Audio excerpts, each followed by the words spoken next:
In today's video, I'm going to show you how to fix a zoomed in screen on your iPhone. The first method of fixing a zoomed in screen on your iPhone is by simply restarting the iPhone. To do this, you first want to press the volume up button, volume down, and then you want to press and hold the power button. So to do that now, press volume up, volume down, and press and hold the power button.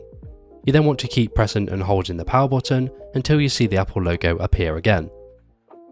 So as you can see, the screen has turned off, and then after a few seconds the Apple logo will appear again.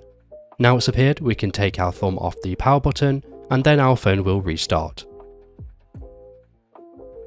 As you can see, the iPhone has restarted and the screen has successfully been fixed. So now we can unlock our iPhone and we can start using it just as we normally would.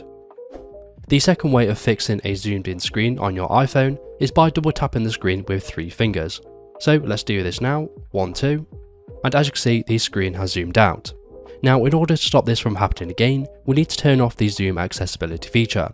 So to do this, we want to open the system settings, and then we want to scroll down until we find accessibility and tap into that.